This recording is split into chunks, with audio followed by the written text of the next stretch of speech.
Salve, salve, meus queridos! Estamos de volta agora para a parte 2 do vídeo, onde eu mostro o que eu fiz, que deu certo, que deu errado, no Retro Futebol Clube Brasil, meu save que eu estou em 2032, e vocês já viram previamente que eu ganhei tudo no Brasil e na América do Sul também, né? Começando lá na Série D. Então, se você ainda não assistiu o vídeo anterior, já clica no card e assiste ele primeiro, e depois sim você vem assistir esse aqui. E agora, vem comigo! O jogo vai começar. Futebol Manager é a missão. É hora de ganhar. Bom, já estamos aqui na tela do Football Manager e vocês já podem ver aqui de cara alguns jogadores que a gente tem no nosso elenco que são tidos como bons jogadores e que têm bons rendimentos no Football Manager. Vocês estão vendo aqui que o Rodrigo Muniz foi o melhor marcador da temporada com 34 gols. Então eu falei no vídeo anterior, né, que eu contratei ele na Série B ainda. Ele foi importantíssimo para a gente em todos os títulos que a gente venceu. Então vamos lá para a dica número 1. Aqui na aba da informação do seu clube, você deve se atentar a essas estrelas aqui, onde fala condições de treino, recrutamento de camada jovem, treino de camada jovem e condição das camadas jovens. Vocês podem ver aqui que está 20, 20, 20 e 11. Esse 11 aqui é porque a minha direção não permite melhorar. Eu já pedi ano após ano, os 9 anos de save, eu venho tentando melhorar isso aqui para também chegar no 20. Mas por algum motivo do jogo, não sei qual exatamente, não tem informações claras sobre isso, a direção não me permite melhorar essas condições da camada jovem além de 11. Mas tudo bem, isso aqui faz parte. Eu melhorei o máximo que eu pude. Esse foi o meu foco, um dos meus focos principais desde o início do save. Por quê?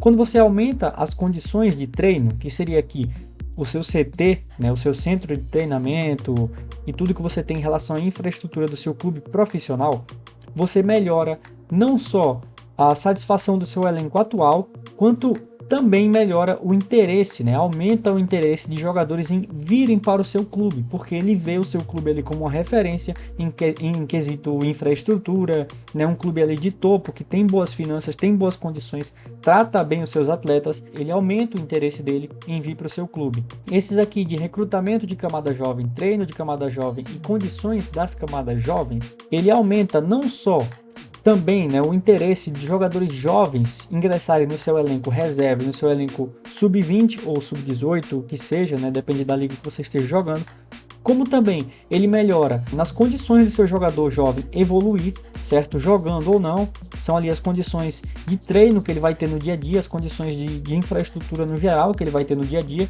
e que ele vai conseguir ir evoluindo, né, conforme ele vai avançando a idade, como também na geração de jogadores, ali nas peneiras, os jogadores que vão aparecendo para você, na qualidade dele, você consegue recrutar jogadores mais refinados, você tem ali, você consegue fazer um garimpo melhor, uma seleção melhor daqueles jogadores, além de ter tido uma atratividade grande para eles, tá? Você acaba sendo uma referência ali primeiro na sua cidade, depois no seu estado, país, enfim.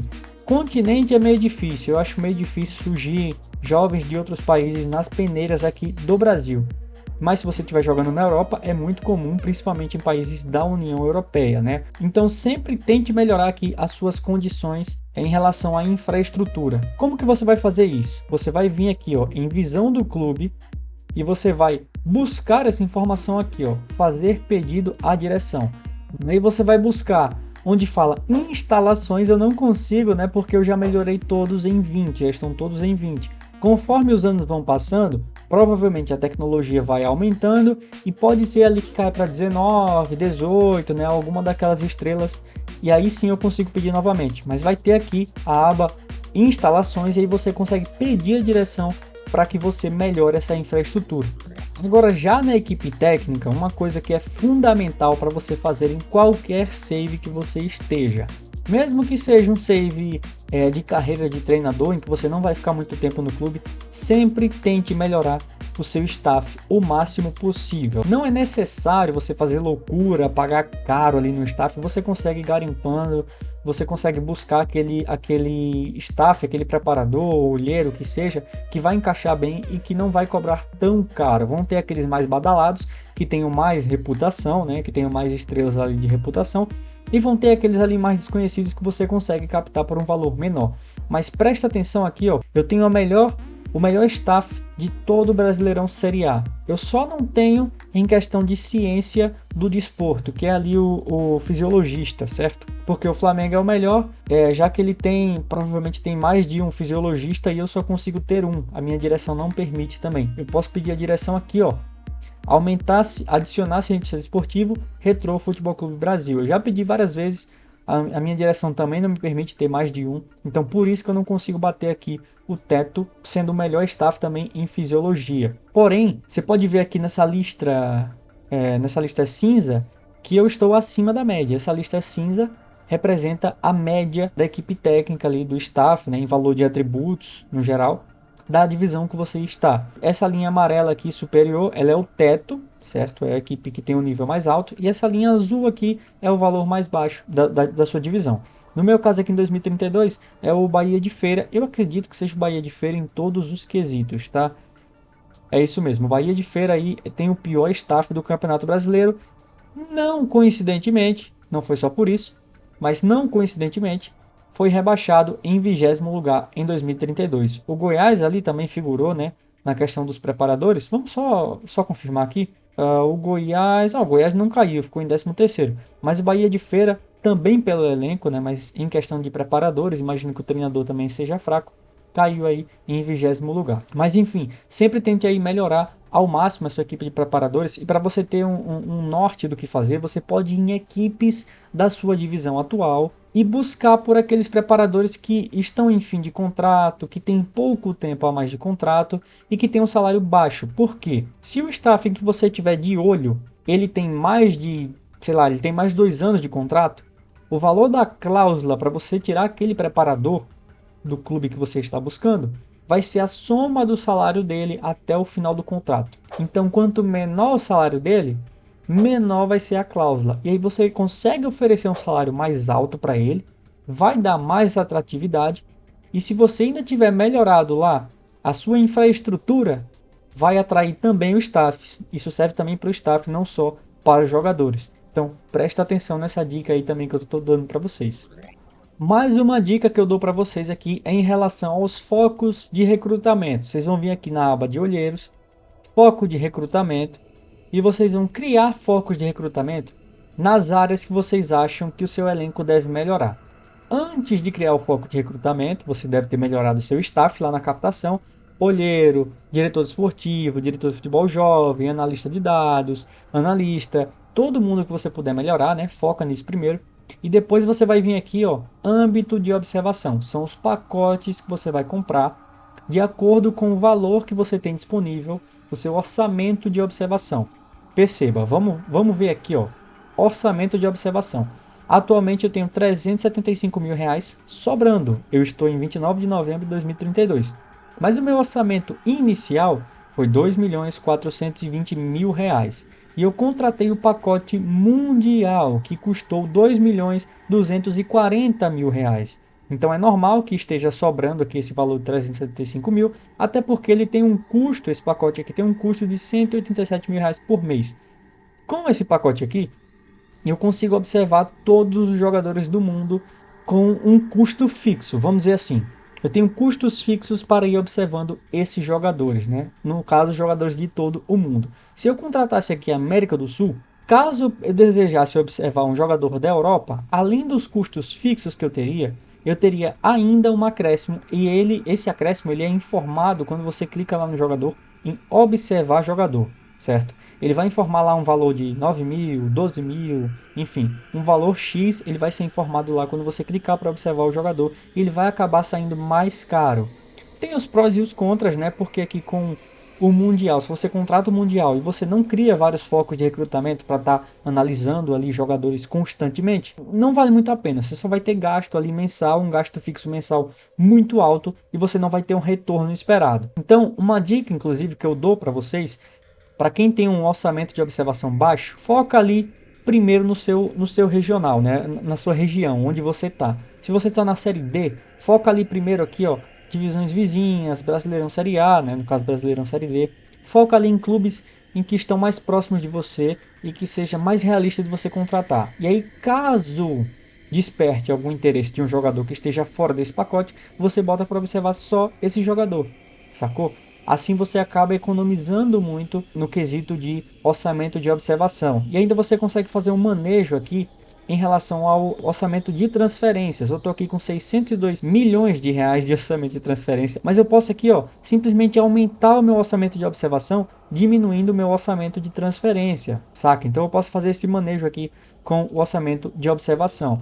E agora voltando para os focos de recrutamento, só nessa temporada aqui, ó, eu criei vários focos de recrutamento para poder aí estar buscando jogadores. Eu crio aqui os parâmetros que eu quero. Eu coloco sempre na capacidade atual mínima de 5 estrelas cinzas, que são menores do que meia estrela dourada, para pegar aquele jogador jovem ali que não tem nada de capacidade atual, mas que tem um potencial muito grande. Pode ser que busque um jovem dessa forma ali, dos seus 15, 16 anos, que esteja aí com uma evolução tardia ou que seja meio desconhecido. Isso pode funcionar dessa forma. E a capacidade potencial mínima, agora sim, eu coloco no mínimo em 3 estrelas, que indica um jogador bom. Ah, Dudu, mas as estrelas não são tudo. Fato. E eu vou falar sobre isso já já.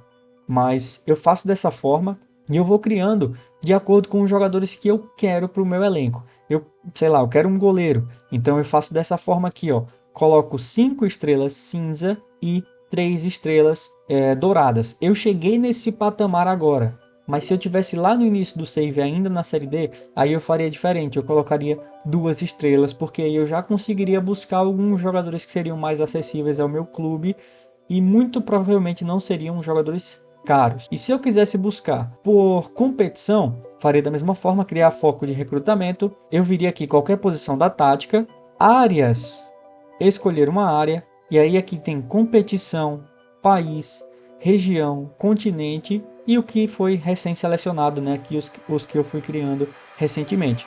Isso vai estar disponível de acordo com o seu pacote. Como eu tenho um pacote mundial, está disponível tudo o que eu quiser, né? Todas as competições que estão ativas que eu quiser. Mas se eu só tivesse, por exemplo, o Brasil, só estaria disponível aqui para mim o Brasil. E aí se eu quisesse observar algum jogador a mais, eu teria que ir lá no jogador individualmente e colocar para observar. Mas criem focos de recrutamento de acordo com o que você analisa de necessidade do seu elenco e você vai conseguir ter um retorno que dê para melhorar bastante o teu plantel. Já aqui na aba do plantel, outra dica que eu vou dar é para você não ter elencos nem muito curtos e nem muito longos. Pô, Dudu, mas você tem jogador pra caramba. Fato, mas vocês podem ver que eu tenho muito jogador emprestado. Deixa eu tirar os jogadores emprestados aqui, que aí eu vou ter aqui, ó, um time inteiro fora do banco de reservas. Ou seja, eu tenho um elenco aqui de 33 jogadores disponíveis atualmente para o meu clube, que eu particularmente considero ideal. Por que, Dudu, você considera ideal 33 jogadores? Pela situação do Retrô. Vejam só, a gente disputou Brasileirão Série A, Campeonato Pernambucano, Libertadores, Recopa, Copa do Brasil, Supercopa e a Copa do Nordeste. A Copa Pernambuco ela fica aqui, eu não sei porquê, mas a gente não participou mais, só na primeira temporada. E aí, observem aqui no calendário essa parada aqui, principalmente no início da temporada, velho. Olha quantos jogos a gente teve em janeiro, olha quantos jogos a gente teve em fevereiro. Março foi o maior número de jogos que eu tive no mês, acho que foram 12 ou 13 jogos que eu tive aqui. Então era assim, ó, sexta, domingo, quarta, terça, quinta, sábado, terça de novo, quinta, sábado, terça, sexta, eram muitos jogos em sequência e o meu elenco simplesmente não suportava. Então eu tinha que ir girando bastante, né? E eu cheguei no patamar de colocar no Campeonato Pernambucano apenas ali um time bem reservão, um time C, um time meio que sub-20, saca? Principalmente quando eu tinha uma margem boa. E aí eu comecei a administrar o meu elenco de acordo com essa forma em que eu falei para vocês. 33 jogadores, então eu tinha 3 times disponíveis. O time C começou a jogar o Campeonato Pernambucano, o time C ali misturado com o B começou a jogar a Copa do Nordeste, e aí Copa do Brasil e Copa Libertadores que começaram cedo, eu utilizava o time A. Eu priorizava a Libertadores, certo? Era 100% força máxima na Libertadores, e Copa do Brasil tentava sempre colocar também o time titular. 100% de força máxima. Mas se tivesse aquele jogador ali cansado ou com um risco de lesão muito elevado, eu trocava esse jogador, substituía, não tinha essa necessidade. Já na Libertadores não, eu sempre estava ali dando prioridade a ela e sempre escalando os meus jogadores principais. Quando começou o Campeonato Brasileiro, que eu vou mostrar aqui para vocês, que eu continuei jogando, inclusive, ó, Copa do Nordeste, Brasileirão, Libertadores, né? Um caos. Mas que eu continuei jogando a Copa do Brasil e a Libertadores, eu dei prioridade às Copas. Porque vocês podem ver aqui que no Brasileirão a gente estava muito bem. Então eu aproveito esses jogos iniciais aqui para tentar fazer um saldo, para tentar ir bem, para que nesses jogos em que sejam próximos a Copas, eu consiga utilizar ali um time B ou um time misto, pelo menos, para que os jogadores não se desgastem tanto e não acabem despontando em número de lesões. Lesões estas que vocês conseguem observar aqui no departamento médico. Nessa aba aqui, análise de risco, ele vai mostrando aqui a carga de jogo do jogador, a capacidade de treino dele, que ele está de acordo com a semana de treino que você montou, certo? E o nível de fadiga, que é muito importante. Você não vai estar colocando um jogador que está ligeiramente cansado constantemente para jogar todas as partidas, porque ele nunca vai conseguir descansar.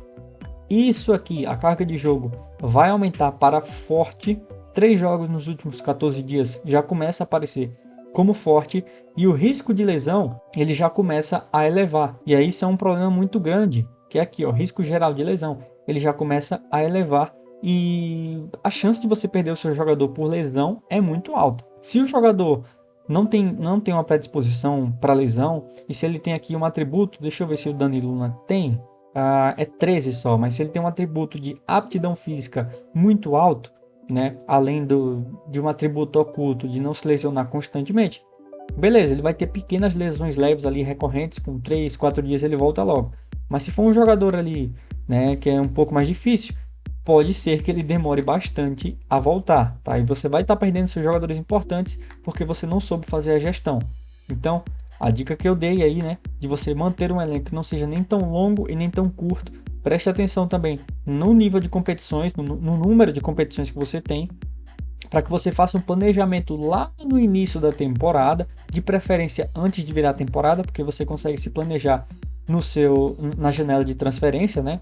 Já para começar a janela de transferência atacando ali aqueles alvos que você tem, porque você já vai ter criado ali os focos de recrutamento.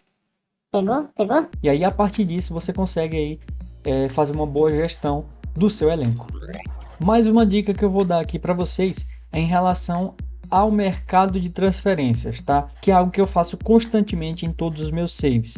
É pegar jogadores livres e vender por algum valor que seja ligeiramente elevado. Vamos usar o Guga de exemplo.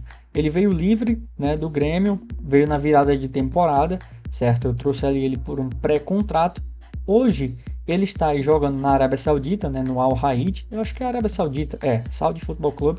E ele saiu por uma bagatela de 15 milhões de reais. Ou seja, em apenas uma única temporada eu consegui lucrar com o Guga 15 milhões de reais, que não é um lateral, né, lá essas coisas, é um bom lateral, mas ó, vocês podem ver aqui que para o meu time atualmente ele é apenas 2 estrelas, tá? Outros jogadores também eu fui fazendo isso no decorrer do save.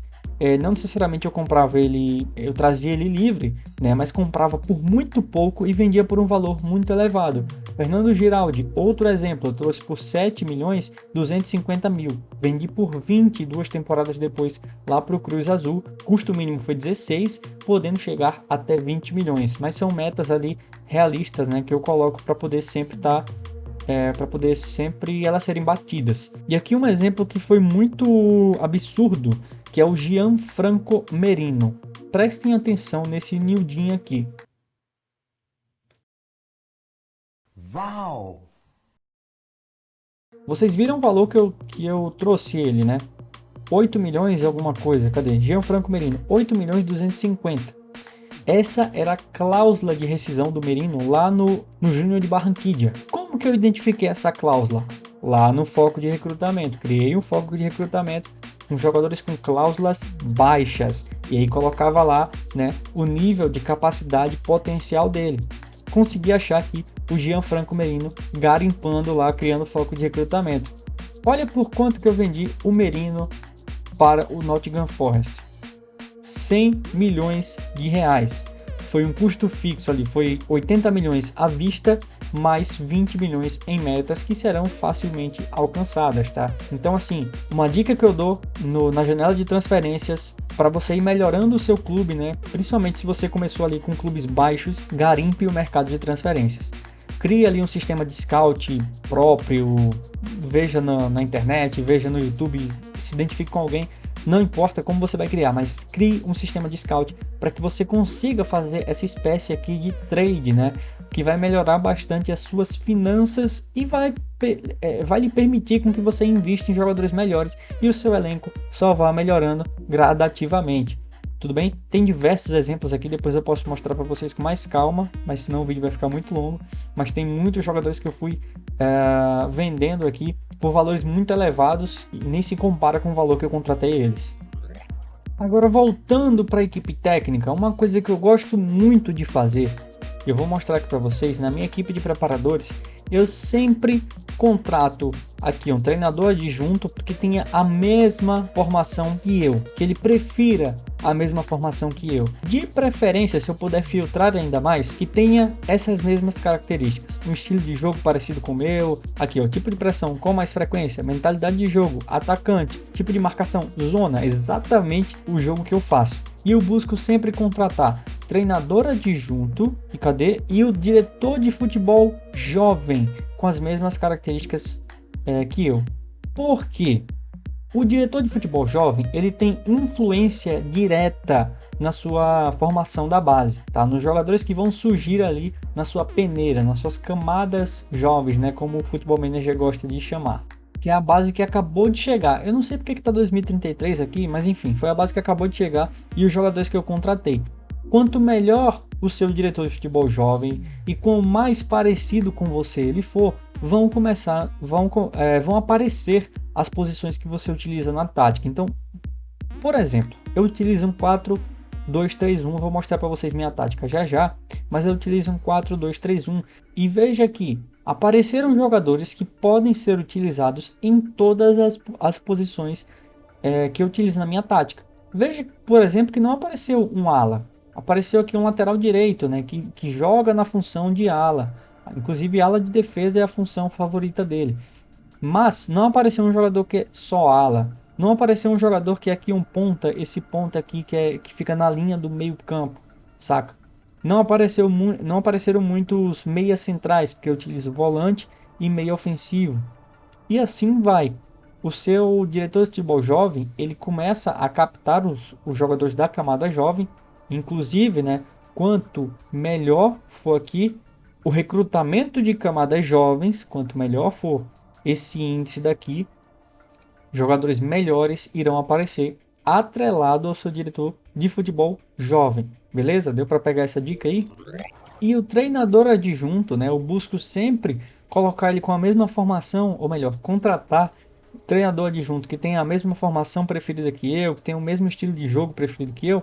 Porque quando eu preciso modificar algum treinamento, que eu peço para que ele me dê a base, o treinamento semanal base, para que eu faça pequenas modificações, ele fica mais ajustado, vamos falar dessa forma. Quanto melhor ele for, melhor vai ser o treino que ele vai montar, obviamente, apesar de que os treinos base do Football Manager não são muito interessantes. Eu sempre tenho que modificar muita coisa, inclusive em grande maioria eu zero, né, a semana e vou montando treino a treino. Mas tudo bem, se eu quiser fazer dessa forma de pegar um treino base e editando, vai ser muito melhor de um treinador que tenha a mesma característica que eu.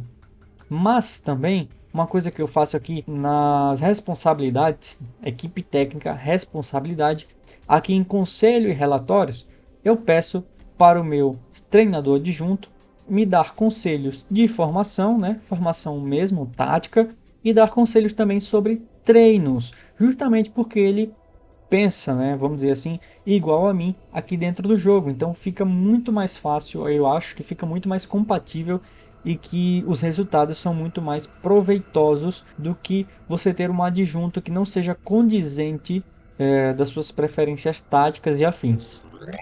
E agora voltando aqui um pouquinho para o nosso calendário, para a nossa agenda, uma coisa que eu fiz é que na virada de temporada de 2024 para 2025 foi mudar a minha tática. Inicialmente eu estava jogando aqui num 4-1-4-1, E aqui ao fim da temporada, ao fim de novembro, eu mudei a minha tática, mudei tanto a estrutura quanto as instruções e as funções dos jogadores. Aqui eu já iniciei 2025, aqui no início do ano, já na pré-temporada, se é que podemos chamar de pré-temporada, né? 3 amistosos aqui, no 4-2-3-1, que eu vou mostrar agora para vocês como que tá a minha tática, como que eu pensei e o que eu acho que vocês podem pegar que seja proveitoso dessa tática aqui. Já adianto que essa tática foi inspirada na tática do Meidalinho, o Léo Meidali, né, que vocês conhecem. Basicamente consiste em deixar 3 jogadores fixos aqui na saída de bola, né, que são os 2 zagueiros e o lateral direito, que joga como lateral invertido, que vocês podem ver até aqui pelo GIF, que ele fica muito fixo. É a mesma função que o Walker faz no Manchester City, certo? Ele é um jogador ali que fica muito mais fixo do que um lateral convencional. Por outro lado, o ala pela esquerda, o lateral esquerdo no caso, ele joga de ala de ataque.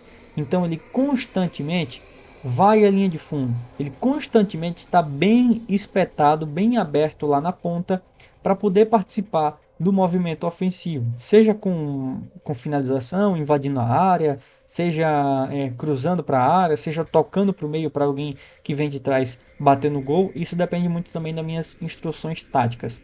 Mas o ala de ataque, o ala por si só de apoio, ele já vai participar muito do movimento ofensivo, e o ala de ataque participa ainda mais, ele é muito mais incisivo. Como o meu ala pela esquerda está atacando, eu utilizo aqui um zagueiro que faz a cobertura. E eu achei que funcionou muito melhor dessa forma aqui, principalmente quando eu comecei a melhorar, né, tecnicamente o meu elenco. Tá? O Otávio aqui, que é um baita zagueiro, né? É absurdo, um zagueiro absurdo aqui. Eu utilizo ele como defesa com bola cobrindo, né? Porque ele tem aqui uns atributos necessários que possam me fornecer essa função para que ele desempenhe com maestria. Como o Zé Wellington está atacando pela esquerda, eu utilizo o Sorriso apenas como apoio. E eu utilizo ele como avançado interior, porque é um jogador ali que funciona como um segundo atacante, certo? O Sorriso faz esse movimento aqui.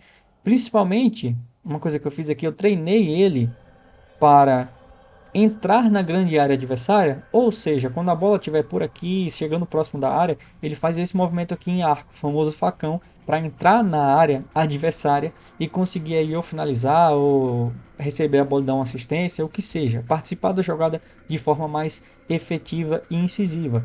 E aí, como o Sorriso corta para o meio, né? Geralmente ele corta para o meio. O Zé Wellington é aquele jogador que dá mais amplitude aqui no meu lado esquerdo. Pela direita, eu utilizo o Daniel Luna ali como um extremo invertido, mas quando é o Matheus Gonçalves que joga, ele joga de extremo. Isso aí eu identifiquei dentro das próprias partidas, dentro do jogo, o rendimento de cada um. O Dani Luna joga muito melhor como extremo invertido do que como extremo, porque ele tem uma constância menor em ficar sempre aqui aberto. Quando ele fica aqui muito preso, ele perde tanto a efetividade ofensiva dele, porque ele não é um jogador aqui que seja tão rápido assim, saca? Ele é um jogador rápido, ele é um jogador bom, inclusive muito bom. Dou a dica aqui pra vocês, ele começa aqui no Mallorca B e é baratinho, baratíssimo e rende pra caramba, tá? Dentro de campo ele rende muito. E o Matheus Gonçalves, ele joga como extremo porque ele funciona muito melhor aqui quando ele baixa a linha, né? Ele funciona muito melhor fazendo esse movimento aqui.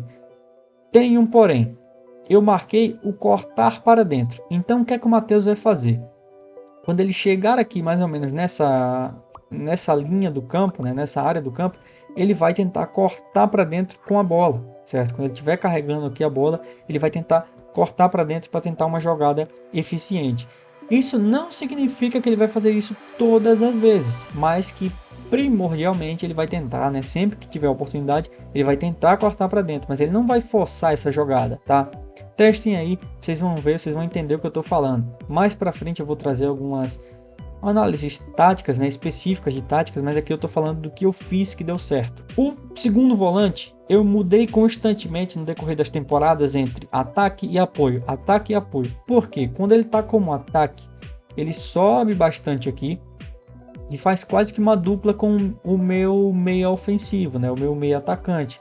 E além de, quando a bola chega aqui no último terço, vai chegando no último terço, ele invade a área mesmo para funcionar como um atacante, certo? Então tem que ser um jogador ali que seja bem motorzinho e que seja muito bom fisicamente. E como ataque ele participa menos, não é que ele não vai participar, é que ele participa menos da construção das jogadas. Ele não baixa tanto para dar a saída de bola, ele não fica tão aqui no segundo, fazendo uma dupla, né, com o volante, com o outro volante, e só sobe quando a bola vai no último terço. Não, quando a bola está aqui, chegando aqui na linha do meio campo, já ainda no seu campo de defesa, ele já está aqui quase que encostado no meu meia atacante, que é isso que eu queria mesmo, tá? Era isso, meu Deus, era isso que eu queria fazer com ele. O Burbano, ele ficou como MD, e o Beto também, que é o reserva dele, ó, ambos como MD de apoio, porque eles funcionam como uma espécie de primeiro volante construtor, certo? E como um MD de apoio, ele fica livre de qualquer instrução, ele pode fazer, entre várias aspas, o que ele fizer, né? Eu até marquei aqui fintar menos e aguentar a posição, porque ele está como apoio, então eu não quero que ele suba tanto, a não ser que a minha defesa vá subindo em conjunto com ele. Mas eu não quero que ele suba tanto de forma isolada, eu não quero que ele pegue a bola e vá lá para frente e dispare, né, em movimento ofensivo. E sim que ele participe muito mais da construção da jogada. Tanto por isso que eu busquei contratar, né, jogadores ali que se encaixem mais como construtor de jogo, para que eu possa utilizar e me aproveitar aqui desses atributos de criação de jogadas, tá? Então o Burbano funciona mais ou menos dessa forma. O Macias, que é um meia atacante de apoio, justamente pelo mesmo motivo do Burbano, ele fica livre de qualquer instrução que venha a ser marcada previamente, e eu consigo moldar ali de acordo com o jogador e de acordo com as instruções táticas que eu estou utilizando no momento. Eu quero que ele participe bastante do jogo. Ele vai ser ali um cara que vai estar constantemente no ataque, vai participar da construção das jogadas e vai participar das tabelas laterais também, assim como tabelas verticais com o Muniz, né? Enfim. Mas eu quero que ele participe do jogo aqui, ó, nessa área inteira. Eu quero que ele participe rodando o campo inteiro. Então eu deixo ele como apoio, não como ataque. Peço para ele deambular da posição, para ele chegar ainda mais longe, porque quando a bola estiver aqui avançando, ele não vai estar aqui preso no meio campo. Eu vou sempre estar pedindo para ele, cara, chega mais longe, avança. Chegar ainda mais longe quer dizer isso, avança, sobe no campo. Então, quando ele tiver a oportunidade, ele vai tentar subir sem a bola. E peço também para ele fintar mais. Quando ele tiver a bola, cara, parte para dentro. Se tiver a oportunidade, pode ir para dentro, pode ir para cima. Carrega a bola, não pega e toca, não tem essa necessidade não. Você é bom, você sabe o que faz, mas basicamente é esse o conceito aí. Antes de falar do Muniz, eu vou voltar aqui pro goleiro, que independente de como o goleiro é, velho, eu sempre busco colocar goleiro livre de ataque. Eu gosto muito do goleiro que sai da área, sabe? Tanto em questão defensiva quanto em questão ofensiva. Já teve muitas vezes em que meu time estava lá no ataque, precisou recuar a bola pro goleiro, ele estava aqui, ó, fora da área, tá? Caso a bola venha do adversário, que seja, né? Enfim, ele estava ali para interceptar, ele sai bastante da área. Eu gosto muito disso. Tanto por isso eu busco contratar goleiros que se encaixem nessa função. E se ele não se encaixar bem, eu começo a treinar, né? Se ele não funcionar e não tem muito o que fazer, ou eu me adequo, ou eu utilizo mesmo aí como guarda-redes de líbero, ou ele vaza, né? Tem essas três opções aí que podem acontecer. Nunca, em hipótese alguma, eu utilizo guarda-rede convencional. E no mínimo eu utilizo ali como defesa, o guarda-rede de líbero de defesa. Mas dou preferência, tá? Sempre ao guarda-rede de líbero de ataque. E peço também, não está marcado aqui, não sei porquê, mas eu peço também para ele fazer um desarme mais agressivo. E aí tem um escanteio, tem um cruzamento, tem alguma coisa assim, sai de forma mais agressiva, cara. Não interessa aqui, o desarme mais agressivo encoraja os jogadores a serem mais impetuosos e combativos na procura da posse de bola. Então vai influenciar diretamente nesses atributos aqui, ó. Agressividade e bravura, que é onde ele busca ali atacar o jogador adversário, não corporalmente, né, mas se entrega, vai ali na vontade, a tal da raça. Bravura a gente poderia traduzir para raça, certo? Que a gente chama de raça, que é o empenho ali do jogador, que ele vai estar constantemente buscando dividir, o que seja. E aí um goleiro que desarma de forma mais agressiva, ele é interessante desde que ele tenha atributos para tal, porque ele vai ter uma chance maior de conseguir recuperar a bola no alto. E agora, por fim, o atacante, que eu dou preferência a um ponta de lança. Porque o ponta de lança, nessa tática aqui, ele funciona perfeitamente, ele se encaixa perfeitamente. Ele sempre vai participar dos movimentos ofensivos, ele nunca vai estar aqui no meio campo recuado e os pontas vão passar e ele vai perder a viagem. Ele sempre vai estar ali buscando atacar. ele tem a possibilidade de você pedir para deambular da posição, e ele, por natureza, já faz esse movimentar pelos espaços. Movimentar pelos espaços significa um movimento vertical. Então, tem espaço nas costas do zagueiro, ele vai buscar em velocidade, receber a bola enfiada, né, fazer o famoso facão e tentar fazer o gol ficando cara a cara com o goleiro. Eu gosto muito do ponta de lança nessa tática específica aqui. Quando eu preciso utilizar o Pedro, sim, o Pedro, tá? Ele mesmo, Pedro Queixada, eu utilizava ele como avançado recuado, mas por conta dos atributos, o Pedro aqui já está com 35 anos, e olha o físico do Pedro, terrível, não consegue correr. Ele não consegue fazer esses movimentos que o ponta de lança faz, tá? Que demanda velocidade, resistência, equilíbrio até ele tem, mas agilidade 9, cara, não tem como, infelizmente. Então eu peço para que ele seja um avançado recuado, no mínimo de ataque, né? Para que ele participe também dos ataques e não fique só tocando a bola e vá para a área quando for de apoio. Quando ele é de apoio, né? Ele vai para a área só no último momento mesmo. Quando o time já está aqui todo lá na frente, aí é que ele chega na área, chega bem tardiamente. Eu gosto dele atacando porque ele vai buscar criar soluções ofensivas para ele e para os outros, então acho isso mais interessante. Porém, quando eu utilizo o Pedro como de ataque, eu continuo utilizando aqui um MO de apoio, certo? Eu posso até talvez colocar um MO de ataque, mas aí eu tenho que recuar o volante para apoio, porque aí também eu não vou mandar todo mundo para o ataque, eu não sou maluco, né? Mas quando eu utilizo o Pedro de apoio, que eu não gosto muito, mas em algumas necessidades eu tenho que utilizar, vai depender do jogo, tá? Vai depender do adversário, como esteja se comportando a linha do adversário, a marcação do adversário. Em alguns momentos eu tenho que utilizar o Pedro de avançado recuado de apoio. Aí o que eu faço é uma dobradinha aqui com o José Geraldo, que é o meu avançado sombra. Ele na verdade é um ponta de lança de origem, mas sabe jogar de avançado sombra e tá jogando muito bem, inclusive, jogou muito bem aqui nessa temporada quando foi requisitado. Vocês podem ver que em 2 temporadas ele teve 43 jogos e fez 18 gols. Depois ele foi para o United, voltou de empréstimo e fez um gol só em 11 jogos, mas ele tem algumas assistências aí para conta, tá? Tá tranquilo. Quando eu utilizo também o José Geraldo, eu volto o Diego Rosa para um volante de apoio para aumentar a proteção ofensiva, já que esse daqui já está atacando. Também tem o Zé Wellington que está atacando, tá? Então eu não busco mandar todo mundo para o ataque, porque aí já é maluquice, já é suicídio. Mas é o que eu estou mostrando para vocês não ficarem só naquele é isso. Vocês podem e devem fazer variações táticas sem mexer muito na estrutura tática. Você pode só ali variar a função, você pode ir mudando dentro da partida a função do seu jogador. O caso que eu expliquei ali do Daniel Luna e do Matheus Gonçalves, por exemplo. Não tá rendendo de extremo, vou mudar aqui para o extremo invertido para fazer o teste. Coisas pontuais. O Kaique já teve alguns jogos dele não render de lateral invertido.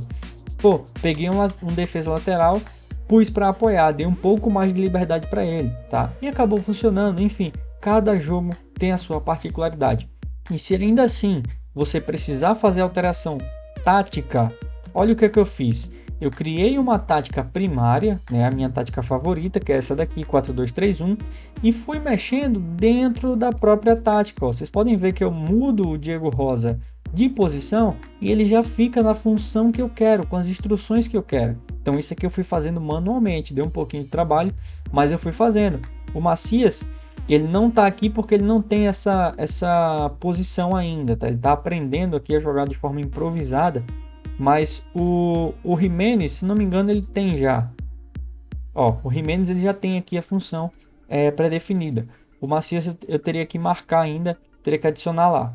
Mas como é que vocês podem fazer isso? Vocês vêm aqui em jogador, dentro do seu campo tático. E aí dentro de cada posição, vocês podem modificar as instruções personalizadas, tá? Você vai clicar no jogador, você vai mudar aqui de posição para personalizado, e as instruções e funções que você aplicar a ele só vai funcionar com ele, tá? Só vai ser aplicado a ele e não a outros jogadores. Isso é muito legal e muito importante para você fazer no seu elenco, tá? Dudu, e como é que você fez para meia central também? Não foi em outra tática, foi na própria tática. Eu simplesmente subi aqui o Diego Rosa, sobe para meia central, e vim aqui em jogador e editei o Diego Rosa em meia central.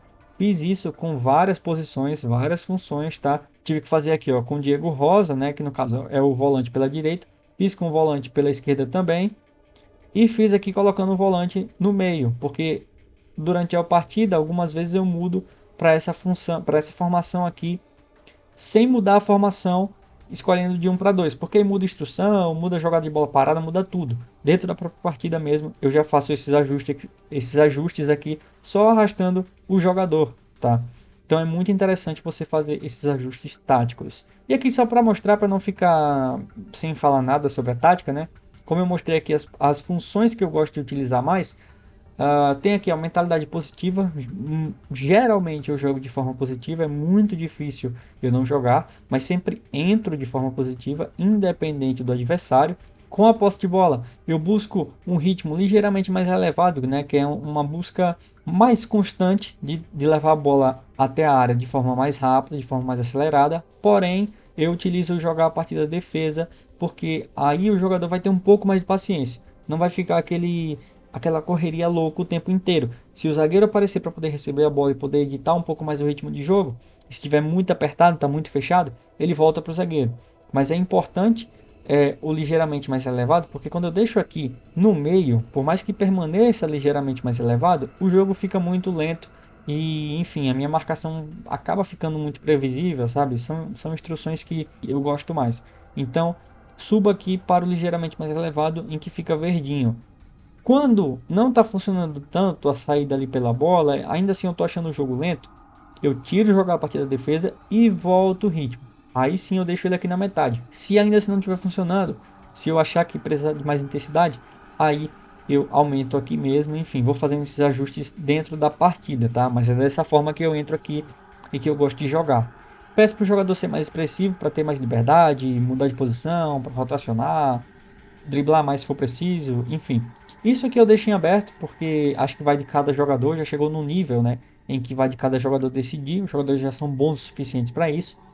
Peço sempre para jogar pelas bolas paradas, a não ser que não esteja funcionando dentro da partida, mas peço para jogar dessa forma porque eu tenho jogadas de bolas paradas efetivas, então isso acaba me custando aí, ou melhor, me rendendo, né, alguns bons resultados e bons frutos jogando pelas bolas paradas. Em transição, sempre aqui contra a pressão, não deixo aberto aqui, ou melhor, deixo aberto aqui quando se ganha a posse de bola, não marco nada, porque eu acho mais interessante que o próprio jogador e o próprio elenco, né, o próprio time, dentro da partida, dentro do momento do jogo, entenda como deve se portar quando roubar a bola. Eles funcionam bem dessa forma. A distribuição eu peço sempre para começar pela defesa, né? Tanto zagueiro quanto lateral. E aqui sem posse de bola, cara, linha defensiva mais alta, pressão no talo aqui, ó. Fazer pressão com muito mais frequência. Evita a distribuição curta do goleiro adversário. Então, o meu time ali, ó, sempre tentando encaixotar ali o adversário dentro da própria área. E peço para subir a linha defensiva, que seria ali pedir para fazer a linha de impedimento. Não marco nada aqui de obrigar a jogar por fora, porque a minha linha defensiva está mais alta. Então, se eu deixar o obrigar a jogar por fora, ou por dentro, o que seja, vai dar ruim. Vai dar ruim. Com linha alta não dá para fazer isso. Tem que baixar a linha, tem que baixar a linha de pressão. Aí sim, você pede para jogar por fora ou pede para jogar por dentro, depende muito do adversário, né? Para que o seu time consiga se portar melhor defensivamente. Mas, cara, basicamente dei muitas dicas aí para vocês do que eu fui fazendo no decorrer do save e que eu acho que pode funcionar para vocês. Se ficou alguma dúvida, se vocês acham que faltou alguma coisa que dá para acrescentar, que dá para falar mais, deixa aqui no campo de comentários que a gente faz um outro vídeo sobre isso. Bom, então é isso. Agradeço demais a participação e a atenção de vocês e a gente se encontra aí no próximo vídeo. Se inscreva no canal, ativa o sininho, deixa o like no vídeo que vai ajudar bastante, tá? Tamo junto e fui! Táticas no papel, do campo pra vitória a gente sobe ao céu. Treinador e maestro mostro o caminho, com dicas certeiras, não tem desafio sozinho. Da base aos estrelas é só acreditar, no Futebol Manager a gente vai voar.